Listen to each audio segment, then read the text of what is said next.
Antes que nada voy a presentarte, aunque tú luego cuentas quién eres mejor que yo.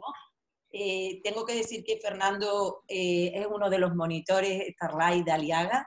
Es, yo creo que uno de los mejores. Aquí hay, en este grupo están activos, yo creo que de los mejores astrofotógrafos que pueda haber en el país y más allá.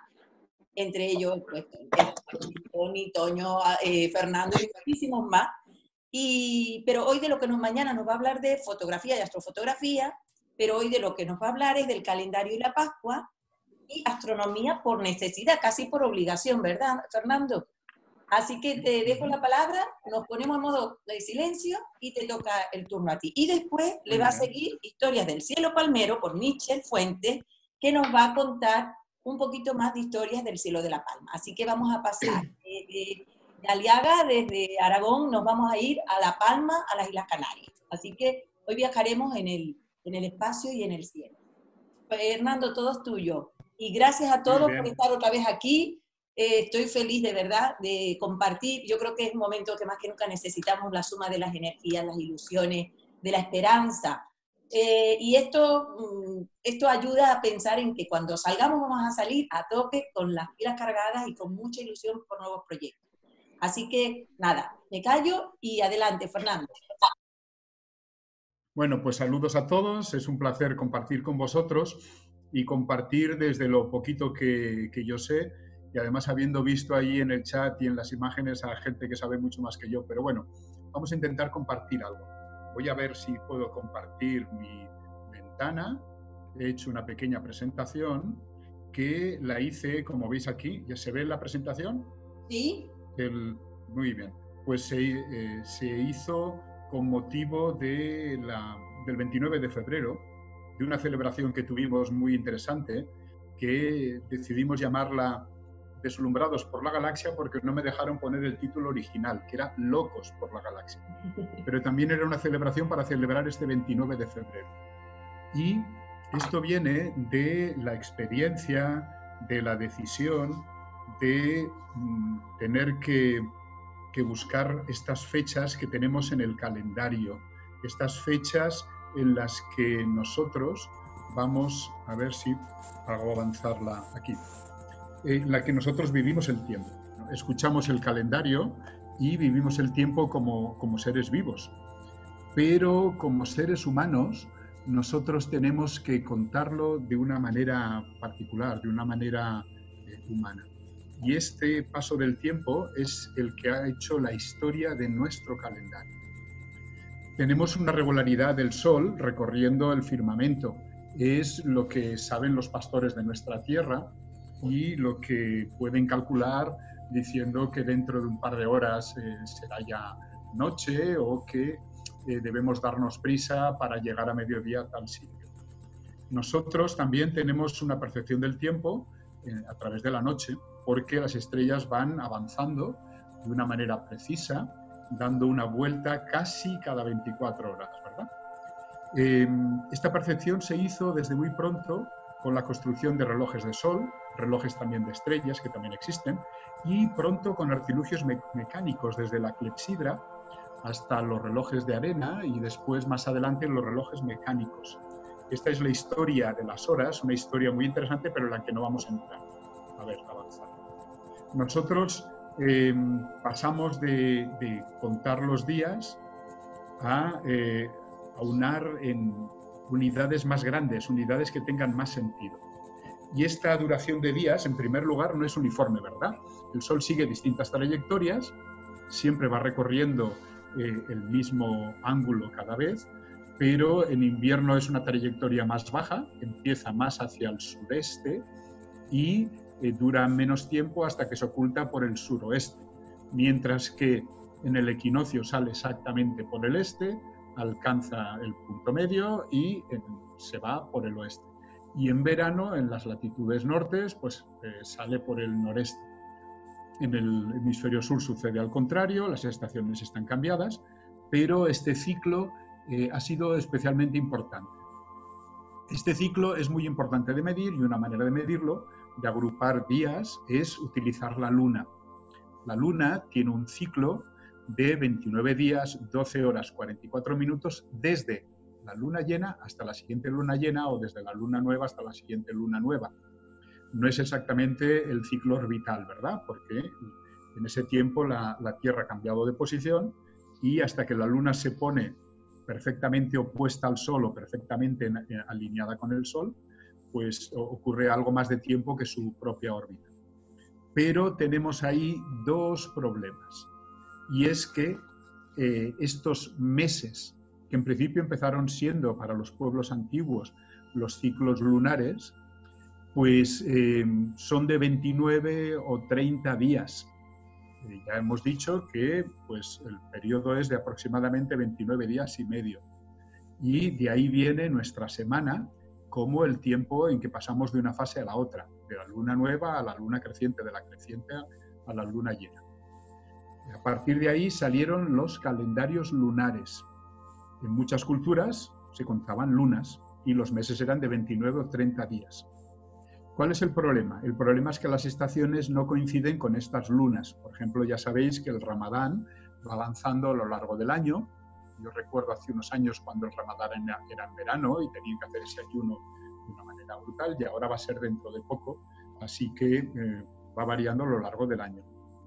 Estos calendarios lunares, que son muy antiguos, el más antiguo es encontrado en Escocia, creo en el 8000 a.C., pues sigue siendo la base de algunos calendarios, como el inca y el musulmán. Pero tenemos otro ciclo, que es el año. Los antiguos se dieron cuenta de que cada 12 o 13 lunas el Sol cumplía un ciclo, llegando desde la órbita más baja, el solsticio de invierno, a salir más hacia el este, llegar hacia el solsticio de verano y regresar a su periodo. Es un periodo de unos 365 días que pronto sabremos que duran un poquito más. ¿Cuál es el problema? Pues son 2 o 2,5, según se quiera mirar. El primer problema es que no hay una división fácil de días del ciclo lunar con el ciclo solar, porque la duración de la órbita de la Tierra y la de la Luna no están acopladas como sí lo están las órbitas de la Tierra y Venus, como sabéis, ¿no? 8-13. De este desfase salieron calendarios lunisolares, que son calendarios que usan meses lunares de 29 o 30 días, de manera que siempre en el mismo día del mes cae la luna, y la luna llena, por ejemplo, en los calendarios hebreos cae siempre el día 14 y la luna nueva el día 1 y el día final. Pues se mezclan estos meses lunares con ajustes periódicos. ¿Cómo se suele hacer? Pues si tenéis aquí abajo en la diapositiva a la izquierda el cómputo, 12 meses de 29,53 días hacen unos 354 días. ¿Qué es lo que ocurre? Que debemos añadir 11 días cada año. ¿Cómo se solía hacer? Pues para poder añadir un mes entero, cada 3 años se añade un mes, o a veces se añadía cada 2 y se iba variando.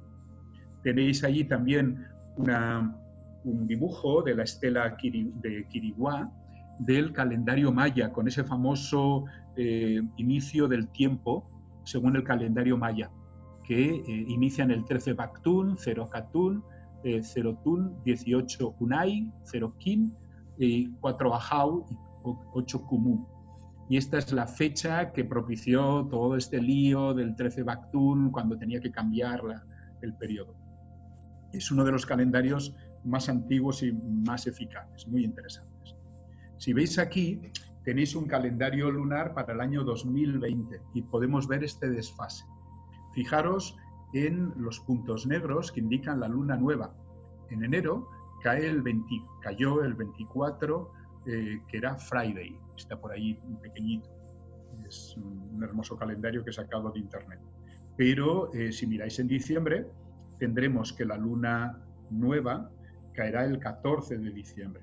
Los que programamos actividades de astroturismo, actividades Starlight, pues tenemos que estar siempre mirando cuándo es la luna nueva y tenemos que ir haciendo estos cálculos, ¿no? para formar nuestros grupos y preparar las actividades. Pues esto supone un problema a la hora de relacionar los calendarios. Hay un segundo problema, y el segundo problema es que el ciclo solar y las revoluciones terrestres tampoco están acopladas, porque la Tierra no emplea un número completo de vueltas, sino que la rotación de la Tierra, que según sabemos depende de muchas cosas, entre ellos el impacto de la Luna y las rotaciones actuales de sistema Tierra-Luna, pues varía, mejor dicho, no es una cantidad entera. Y esta cantidad es unos 365, algo, que veremos ahora. El tercer problema sería la precesión de los equinoccios por el movimiento de los polos celestes. Pero como es un ciclo de 25.700 años, pues lo tendremos que dejar para cuando tengamos que introducir esto. Pero vamos, también influye, y como nos explicaron muy bien en Aliaga, influye en la cuestión del horóscopo, ¿verdad? Que ya no están las estaciones tal como preveyeron los horoscopistas. Bueno, las culturas más longevas han intentado estudiar las cosechas, estudiar los fenómenos regulares, y ahí se me saltó un Stonehenge, y hacer cálculos astronómicos más precisos. Tenemos Stonehenge, que debe tener unos 5.000 años, y tenemos también ahí tenéis una foto pequeña, por si lo queréis buscar, el Jantar Mantar, que es una ciudad astronómica. Esos son edificios preparados para hacer cálculos del Sol, de las estrellas, de la Luna, y está hecho en 1725 o algo así. Son intentos de hacer una astronomía que ayude a hacer cálculos de calendario. ¿Qué es lo que ocurrió? Pues que poco a poco se fueron dejando los calendarios lunares y los calendarios lunisolares, donde se iban variando los meses, para tener un calendario regular. Esta regularidad se tiene que establecer en el tiempo en el que tarda la Tierra en dar una vuelta completa al Sol y verlo sobre el mismo fondo de estrellas. Los primeros que lo hicieron fueron los egipcios. Los egipcios, que habían hecho sus cálculos, calcularon que cada 365 días volvía a producirse un acontecimiento para ellos fundamental, la inundación del Nilo.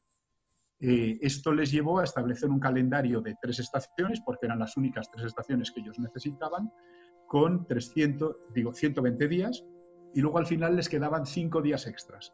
Eran los epagómenos, que se añadían al final del año, y que igual que en el calendario maya y en el calendario azteca, no se contaban, simplemente se añadían.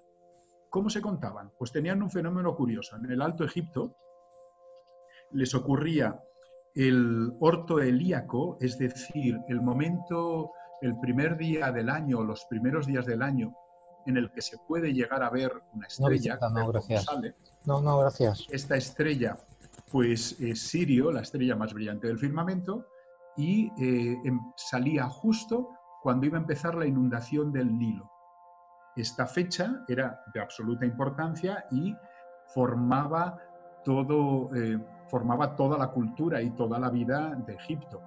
Por lo tanto, era para ellos de vital importancia tener un calendario que estuviera acoplado.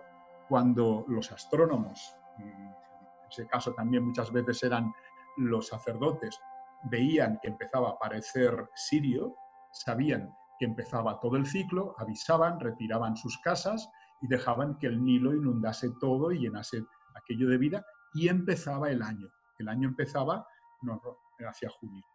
¿Cuál es el problema? Es que lo hicieron de 365 días, con lo cual cada siglo se les movía el orto helíaco, la salida de Sirio y la inundación del Nilo unos 25 días. Al principio probablemente no les debieron dar mucha importancia, porque siempre podía variar un día o 2 o 3 o 5, pero luego se dieron cuenta de enseguida de que estaba cambiando. En el 238 se intentó hacer una reforma. Esta reforma no se implantó, pero tenía la idea que luego llegó a nuestro calendario, que era acercarse a la duración que habían calculado. Ya sabían que había un cuarto de día en esa vuelta del Sol, con lo cual se les ocurrió poner un sexto día epagómeno al final del cuarto año. No se aplicó, ya sabéis por qué, ¿no? La reforma fue frenada por sacerdotes. ¿Qué les vamos a hacer? Calendario romano.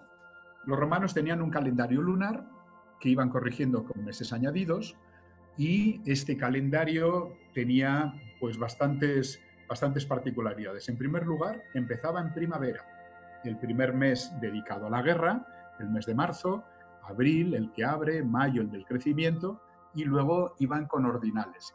Quintili, Sextili, September, October, November y December. Más tarde, con Numa Pompili, eso sale después, se le añadieron Januarius y Februarius. Y el cómputo de las semanas los dejamos porque aquello de guárdate de César de los idus de marzo era bastante complicado. Y a partir de ahí voy a acelerar un poquito, luego os dejaré todo este documento por si a alguien le puede servir o quiere pasarlo por algún lado. Pues se hicieron dos cosas interesantes. Primero, se consolidaron los 12 meses, después se añadía este mes Mercedonius, que se añadía cuando era necesario para sincronizarse, era un calendario lunisolar, como hemos dicho, y en el 153, para preparar mejor las guerras, porque tenían unos cabroncetes por allí en Numancia dándoles demasiada caña, decidieron pasar el inicio del año a enero para tener januarios y februarios para prepararse para una guerra que era lejana y era complicada. Y de este modo el inicio del año se pasó al solsticio de invierno y se dejó el equinoccio de primavera, donde empezaba más o menos el año para ellos. De esta manera, como podéis ver, tenemos la pista de por qué narices se hace el 29 de febrero, el día extra, en febrero, en vez de ponerlo el 31 de diciembre o el 32 de diciembre. Lo lógico sería que se pusiera al final del año porque necesitas alargar el año. Bueno, calendario juliano. Julio César, una de las cosas que hace es poner un poquito de orden en el calendario. Encarga una reforma, se la encarga a Sosígenes, estaba en la diapositiva de antes, y esta reforma tiene que pues poner un poco de orden porque las estaciones se les mueven. Y entonces Sosígenes toma las ideas que estaban presentes en Alejandría del año bisiesto, del día bisiesto, y ponen un día Vix Sextus, dies antes calendas Marti. Por lo tanto, antes de las calendas de marzo se introduce un sexto día que va a regularizar el calendario. De ahí viene lo del año bisiesto. La duración en el calendario juliano queda de 365 días durante 3 años, 366 el cuarto, promedio 365,25. Este calendario juliano fue muy complicado para implantarse. El año de la confusión fue el 46 a.C., el 708, Urbe Condita, y duró 445 días, imaginaros. Bueno, a partir de ahí, como ya sabéis, esto es muy conocido, pero es bueno para cuando uno da una charla sobre calendario, pues recordar que Julio César pues recibe póstumamente el nombre, o le da póstumamente el nombre al mes de Quintilius, y se llama Julius, y luego el Senado, un poco, no puedo decirlo en directo, bueno, pues le regalan el mes de Sextilius Augusto, que también toma 31 días y se los van quitando a febrero. Los bisiestos fueron un desastre, los sacerdotes no lo veían claro y pusieron bisiestos cada 3 años porque no se fiaban de los cálculos astronómicos. Luego Augusto tuvo que quitar bisiestos hasta el 44 después de Cristo, que es donde ya quedó regularizado. Y Constantino lo formalizó como el calendario que nosotros conocemos y le puso la semana y el día festivo el domingo. Y así continuó hasta el siguiente, el calendario gregoriano. El calendario juliano era bastante útil, pero ya se sabía que había un desfase. Como el calendario juliano hacía los bisiestos de manera fija, resultaba que con el paso de los años el calendario se desfasaba ligeramente, no mucho. Estamos hablando de 365,25 respecto a 365,24, 22, creo. Luego veremos los datos más exactos. Pero eso significaba que se llegaba antes a la fecha que debería haber ocurrido la Pascua, que debería haber ocurrido la primavera. ¿Cuál era el problema? La Pascua.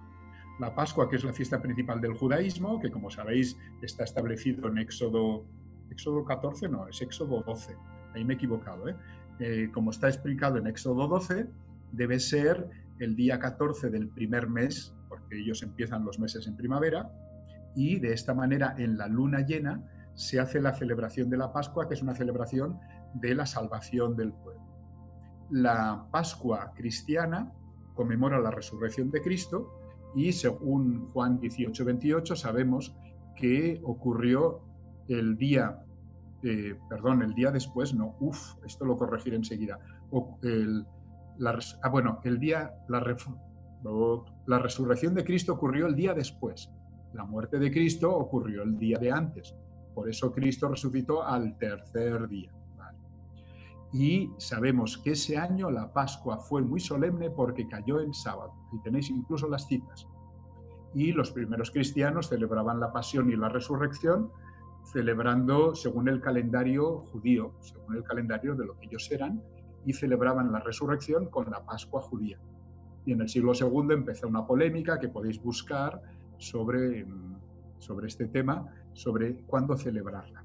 Algunos decían que había que celebrarlo con los judíos en el día de la Pascua judía y otros que querían celebrarlos esperando el domingo siguiente, porque eso les permitía celebrar Jueves Santo y Viernes Santo, la Cena del Señor y la muerte del Señor. Ganó esta última, que es además la que se imponía en Roma.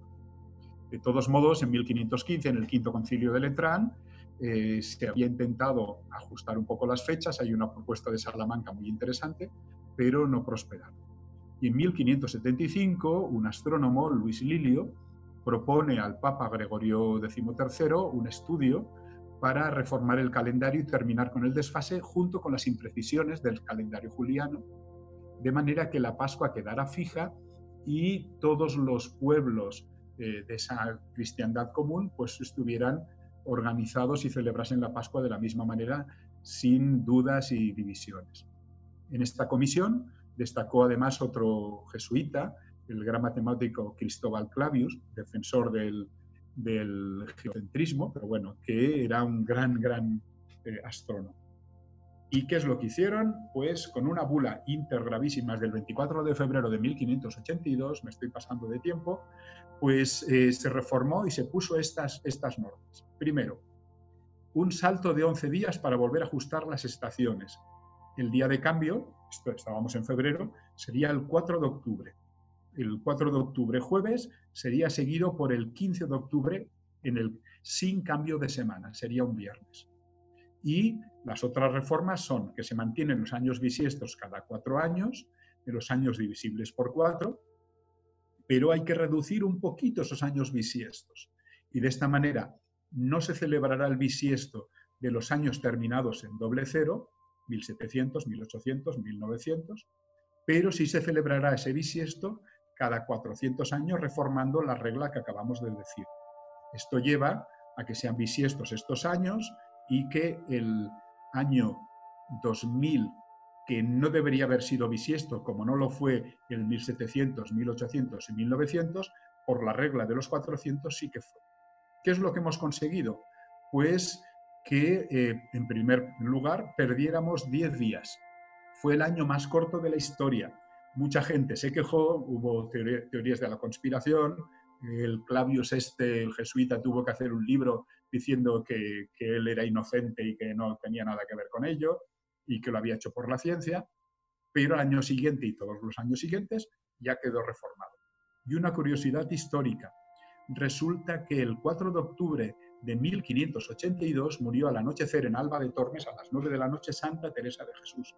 Y en una gran polémica sobre el lugar del enterramiento, porque se la consideraba una gran santa, al día siguiente a toda prisa, con la duquesa de Alba por en medio, fue enterrada allí el 15 de octubre, al día siguiente. No es que la tuvieran allí oliendo y haciéndole vela muchos días, la enterraron al día siguiente, 15 de octubre. Curioso.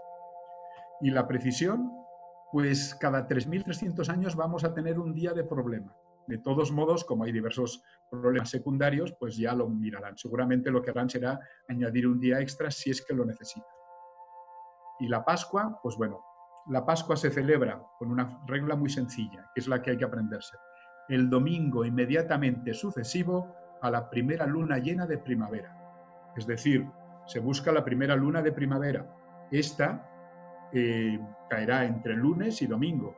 Bueno, pues el domingo que le siga será el domingo de resurrección. Y todos los demás pues se organizarán el miércoles de ceniza, jueves santo, el día de la ascensión, Pentecostés y demás. Voy pasando para acabar. Futuros calendarios, pues hay un debate entre las iglesias cristianas porque las iglesias orientales siguen el calendario juliano. Muchas, unas pocas se reformaron al calendario gregoriano, pero el calendario juliano, que ya no está en uso prácticamente en ningún país, sigue en uso en muchas iglesias ortodoxas, con lo cual ellos tienen fechas de Pascua distintas. Por ejemplo, este año, si tenéis algún amigo rumano o ruso o ucraniano de tradición ortodoxa, celebrará la Pascua este domingo 19, porque para ellos es la fecha que cae después de la luna llena. Y hay posibilidades de pasarla a una fecha fija. Y por último decir que hay muchos intentos de reforma del calendario, así como de la semana y de los horarios. Hay intentos de quitarse de en medio la hora de 60 minutos, las 24 horas para un día, o regularizar el hecho de que pues tengamos días de 29, de 30 y de 31 días. Pero con todo el lío que estamos haciendo entre el horario de verano e invierno, y ambos están desfasados respecto al horario solar, no hay mucha esperanza de que nos den algo más. Y una última propuesta. El 29 de febrero, ¿por qué no se declara festivo mundial el 29 de febrero, un día cada 4 años? Yo creo que no perderíamos demasiada productividad y ganaríamos en valorar que este día extra que nos regalan los cálculos astronómicos nos puede servir para poder hacer algo con nuestra vida, con la cultura y con la astronomía.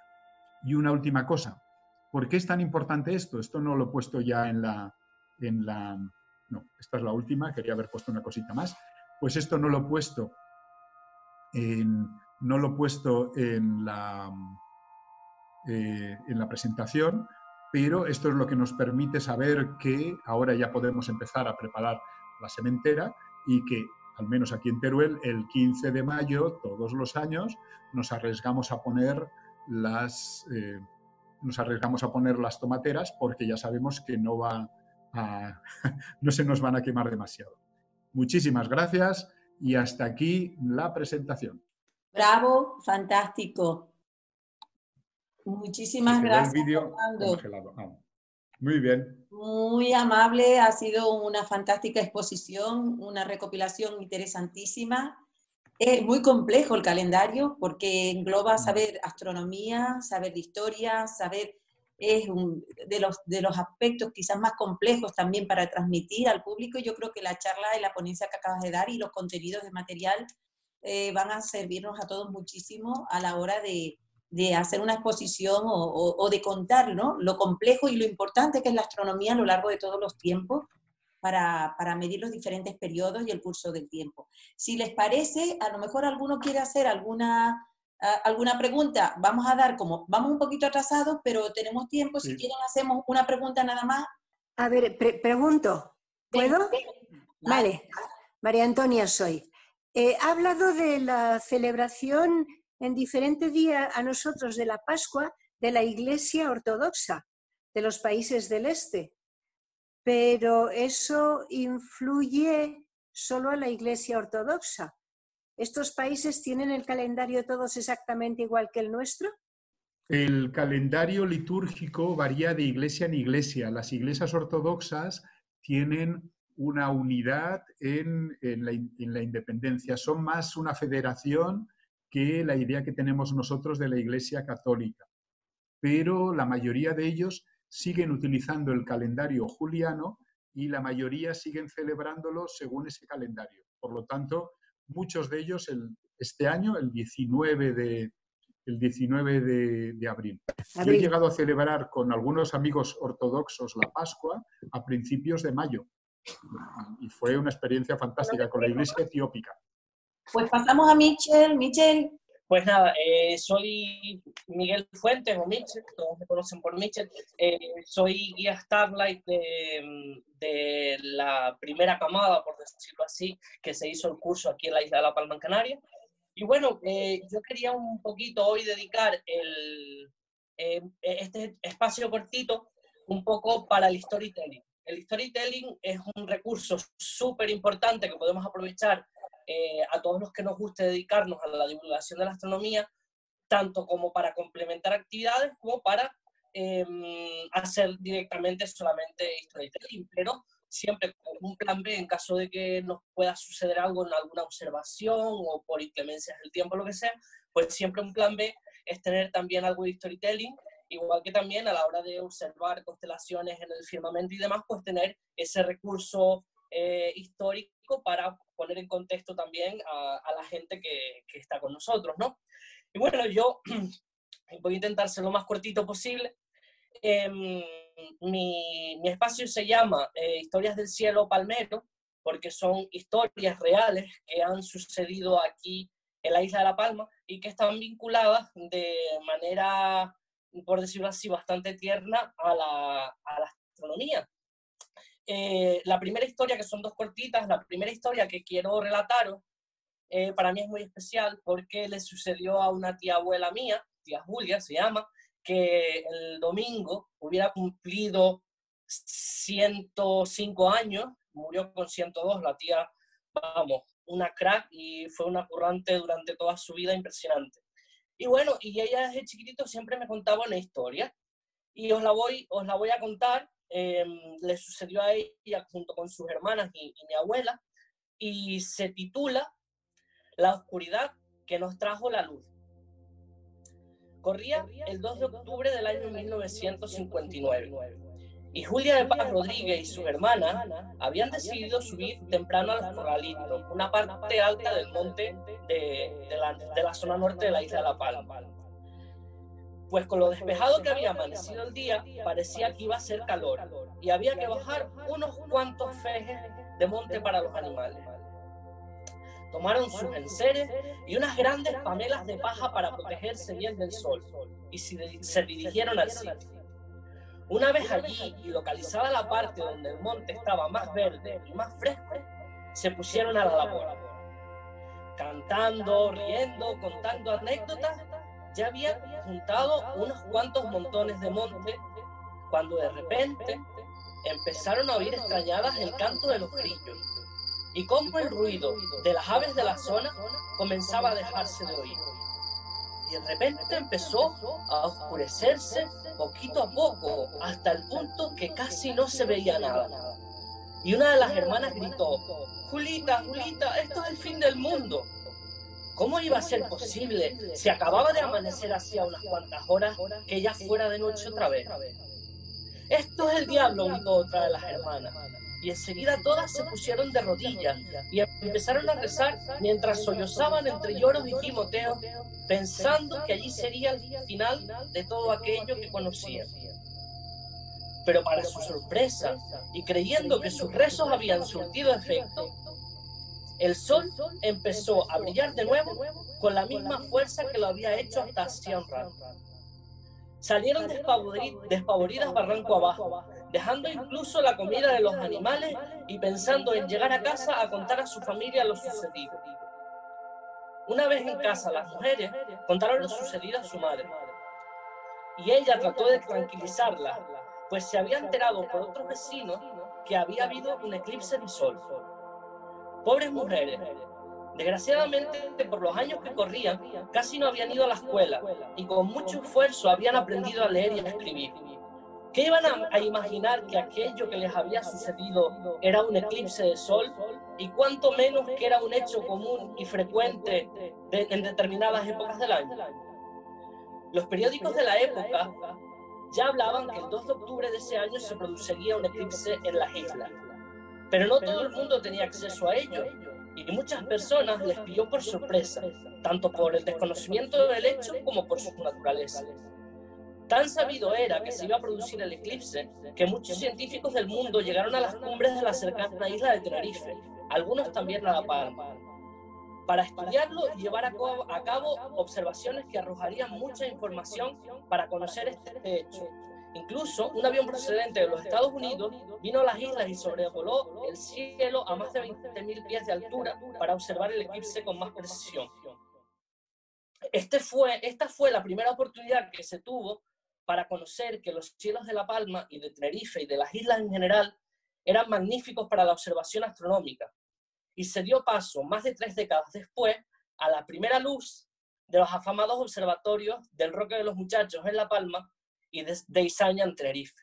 Por eso, el título de la historia se llama La oscuridad que nos trajo la luz. Por eso hoy en día, pues, una de las razones por lo que los observatorios se encuentran aquí en las Islas Canarias, pues, se deben también a ese maravilloso fenómeno que fue aquel eclipse total que se produjo en las islas. Y luego les voy a contar otra historia que también sucedió aquí en la isla de La Palma, la estoy buscando, que sucedió también aquí en la isla de La Palma, que bueno, le pasó al bisabuelo de un primo mío, pero como no la conozco completamente en su totalidad, esta la literalicé un poco. Los datos son reales, pero está un poquito literalizada. Entonces también tiene pues relación con nuestro cielo y con cosas que acontecieron. Un segundito que la voy a buscar, que se me perdió. Con cosas que acontecieron también aquí en las Islas Canarias, que durante muchos años hemos estado relacionados con el cielo, tanto nuestros antepasados, desde el principio de la humanidad, etc. Esta siguiente historia se llama Las papas de risa, papas, patatas, como todos las conocemos. Y vamos a descubrir por qué se llama Las papas de risa. Empieza así. Era una mañana de principios de enero, de finales de la década de los 70, y don Cándido se había levantado mucho antes que su gallo hubiera hecho el primer canto del día. Don Cándido era un señor viudo, de unas 70 y poco primaveras, duro como una roca y trabajador incansable. No paraban todo el día, que si los animales, que si hacer queso, que si plantar papas, tanto así que sus hijos estaban encima de él para que fuera dejando estos quehaceres y se dedicara a descansar más, pero nunca lo conseguía. Esa mañana don Cándido quería ir a cavar unas papas. Cogió una azada, unos cuantos sacos y un par de cestos, y se los cargó al lomo de su fiel e inseparable mulo Epifanio. Y se dirigieron, aún faltando mucho rato para despuntar el día, a las faldas de la montaña Samagallo. Allí tenía unos trocitos de terreno heredados de sus padres, donde se daban unas papas buenísimas, pues crecían azocadas al amparo y a la sombra de la montaña. En esta ocasión, eran unas papas que se llaman de risa, pues suelen crecer solas después de recolectar la cosecha, porque siempre se quedan en la tierra algunas papas pequeñas, o que se olvidan de recoger, o que no suelen servir para comer, pero que con algo de agua y buen tiempo vuelven a reventar y salen buenísimas y distintas. Epifanio y su dueño iban subiendo aún de noche por el polvoriento camino, cuando de repente un haz de luz cegador cayó del cielo, iluminándolo todo, casi como si se hubiera hecho de día. La estampa no duró ni un segundo, pero don Cándido se agarró a su mulo del tremendo susto que se llevó. No era la primera vez que veía algo así. Sabía que del cielo a veces caían estrellas. Eso sí, nunca había visto caer una tan brillante. Pero lo que no esperaba es que al volver de la oscuridad, montones de pequeñas estrellas empezaran a caer en destellos como pequeñas lágrimas del cielo. Se quedó atónito y emocionado. No daba crédito. Hacía casi un año, y después de una larga enfermedad, que doña Andrea, la esposa de don Cándido, había fallecido. Su esposa era una mujer muy sentimental, y poco antes de fallecer le dijo a su marido que al mirar el cielo y viera el brillo de las estrellas, recordara siempre que ella estaría a su lado. Por muy dura que fuera la ausencia, ella siempre sería su luz. Todo aquello estremeció el corazón de don Cándido, pero una gran sonrisa iluminaba su cara mientras veía caer tanto amor del cielo. Con los ojos llenos de lágrimas y aún emocionado por aquel momento tan bonito, prosiguió su camino ladera arriba. con su asada arriba y abajo y con algún tirón de la envejecida espalda, don Cándido no daba crédito a aquella cosecha de papas, las mejores que nunca había acabado. Desde entonces, y por la misma fecha, nunca dejó de ir a cavar sus papas de risa, hasta que al fin llegó el día en que entró a formar parte del firmamento junto a su entrañable esposa Andrea. Muy probablemente lo que don Cándido vio aquella mañana a principios de enero fue una lluvia de estrellas llamadas las cuadrántidas. Y el meteoro más grande fue seguramente lo que se llama un meteoro que tarda más tiempo en desintegrarse a la entrada de la atmósfera, ¿verdad?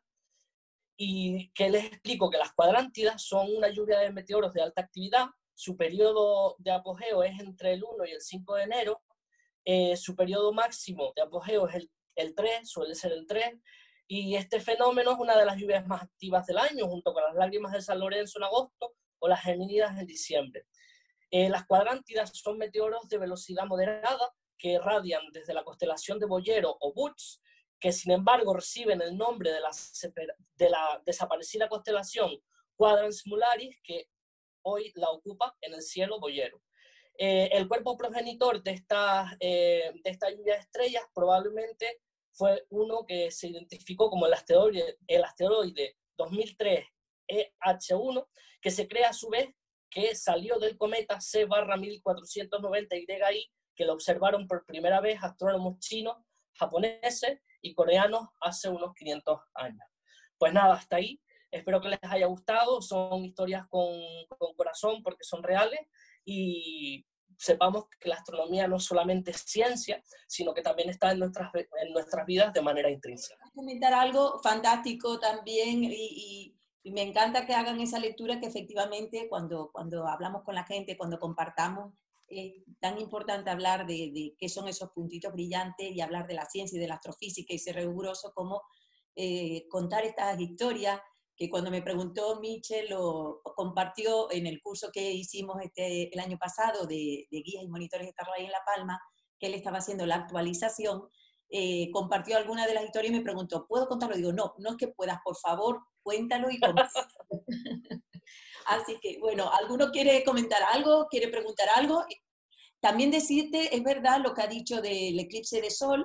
Los que estudiamos la historia y cuando contamos la historia de los observatorios de Canarias y la historia de la astronomía en Canarias, que data de más de 2 siglos, como saben, realmente fue un astrónomo real de Escocia, P.H. Smith, el primero en venir, inspirado por el señor Newton. O sea, Newton fue el primero que dijo que los telescopios debían estar en alta montaña. Este señor quiso corroborar la teoría del señor Newton y P.H. Smith vino a Tenerife. Hubo numerosas expediciones interesantísimas de Potsdam, la de Jean Mascar por el cometa Halley, alemanes de toda Europa vinieron a Canarias con muchos experimentos interdisciplinares, entre ellos la astronomía. Pero la guerra civil y las guerras mundiales produjeron un parón muy importante en ciencia, que no en tecnología, si bien tenía otros fines y otros usos.